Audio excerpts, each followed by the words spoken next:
হাসপাতালের ভূত তাড়াতে হঠাৎ হাজির সিপিআইএম বিধায়ক মুস্তাফিজুর রহমান রানা। আচমকা গোড়াইমারি প্রাথমিক সুস্বাস্থ্য কেন্দ্র পরিদর্শনে ডোমকলের সিপিআইএম বিধায়ক মুস্তাফিজুর রহমান রানা হাসপাতালে এসেই পরিকাঠামো দেখলেন। পাশাপাশি এদিনই অনুপস্থিত ছিলেন দায়িত্বে থাকা দুই চিকিৎসক। সেই কথা শোনা মাত্রই বিএমওএইচকে জানান বিধায়ক। ভুতুড়ে হাসপাতাল নামে পরিচিত এই হাসপাতাল। উল্লেখ্য, হাসপাতালের জন্য টাকা বরাদ্দ হয় কিন্তু কাজ শুরু হয়নি। সেই সব দিক সহ হাসপাতালের বেড, পরিষেবা ব্যবস্থা, বাথরুম সহ যাবতীয় দিক খতিয়ে দেখেন। পাশাপাশি এখানকার মানুষদের সাথেও কথা বলেন তিনি।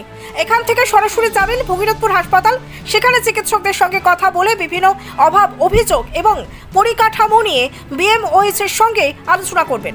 ঢুকবেন ডোমকল সুপার স্পেশালিটি হাসপাতালেও। তবে চিকিৎসা বিষয়ের উন্নতির এই উদ্যোগের জন্য বিধায়ককে সাধুবাদ জানান এলাকার লোকজন। ব্যুরো রিপোর্ট, বাংলার বার্তা। গ্রামীণ প্রাথমিক স্বাস্থ্য কেন্দ্র, এবারে কিছু সমস্যাও আছে, সেগুলোই আমি দেখতে এলাম যে কি প্রবলেমগুলো আছে। আমাকে তো ঊর্ধ্বতন কর্তৃপক্ষের কাছে তুলে ধরতে হবে, সেই বিষয়টাই দেখতে এসেছিলাম। সিস্টারদের সাথে কথা বললাম, এখানে আমাদের অনেক পুরনো স্টাফ আছে, ল্যাব টেকনিশিয়ান আছে, তাদের সাথে কথা বললাম যে ইমিডিয়েট আমাদের কি কি জরুরি এখানে আর কি কি আছে আমরা সেইটা এবার আমি সিএমও সাহেবের সাথে দেখা করবো, করে আমার কথা আমি বলবো। যত নাম একটা টাকা নাকি বরাদ্দ হয়েও আছে, তাহলে এই কাজগুলো যদি করা যায়, সামনে বর্ষা আসছে, জল টলেতে অবস্থা খারাপ, সেগুলো যতটা পারা যায় আর কি করতে হবে। আপনি সুপার ভিজিটে এলেন, অথচ আজকের দিনে চিকিৎসক নেই এখানকার। হ্যাঁ, সেটা দেখলাম, দেখি আমি বিএমএস সাহেবকে বলতে হবে, সেটা নাই হয়তো কোনো কারণে। আমি এখান থেকে এবার ভগীরথপুরে যাব। ভগীরথপুরের পর আমার 12:30টায় সুপারের কাছে আছে, অ্যাপয়েন্টমেন্ট আছে ডোমকল সুপার স্পেশালিটি হাসপাতালের। আজকে আপাতত ভগীরথপুরে এখন যাব। হাসপাতালের প্রাণ কি ফিরে পাবে মনে হচ্ছে?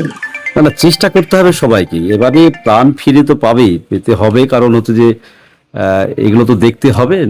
আমরা নতুন সরকারের কাছে আমি দাবি তো করবোই ডোমকলের উন্নয়নের জন্য। স্বাস্থ্যক্ষেত্র তো একটা বিশাল ব্যাপার আমাদের। স্বাস্থ্য এবং শিক্ষা, এই দুটো যদি ঠিক না থাকে, এখন মানুষের খাবার চাইবে না। এখন মানুষ সবাই খেতে পাচ্ছে, আশা করি, যা একটু অভাব থাকলো, তাহলে খাবার চাইবে না। আপনার শোয়ার জায়গাও মানুষ এখন চাইবে না, খুব কম এটা। তাহলে প্রাথমিক আমাদের এখন দরকার, বিশেষ করে আমার মতো বিধানসভা এলাকাতে, গ্রামীণ এলাকাতে, সেটা হচ্ছে যে স্বাস্থ্য ব্যবস্থা এবং শিক্ষা ব্যবস্থা, এই দুটোকে আমাদেরকে ঠিক করতে হবে, যা গত 15 বছরে এই রাজ্যে তৃণমূল ধ্বংস করে দিয়েছে। পরিবারের সঙ্গে ঈদ কাটাতে চান? বাড়ি আসা নিয়ে চিন্তিত? কোথায় পাবেন তাৎক্ষণিক ট্রেন ও ফ্লাইটের টিকিট? আমরা মুর্শিদাবাদের সবচেয়ে বিশ্বস্ত এবং নির্ভরযোগ্য ট্রাভেল এজেন্সি বাপি ট্রাভেলস। আমরা তাৎক্ষণিক ট্রেন এবং ফ্লাইট বুকিং এর সঠিক পরিষেবা এবং পরামর্শ দিয়ে থাকি। আমাদের অভিজ্ঞ টিম 24 ঘন্টা প্রতিটি ধাপে আপনার পাশে থাকবে। আপনার টিকিট বুকিং থেকে শুরু করে বোর্ডিং পাস, এমনকি এয়ারপোর্টে প্রবেশ পর্যন্ত।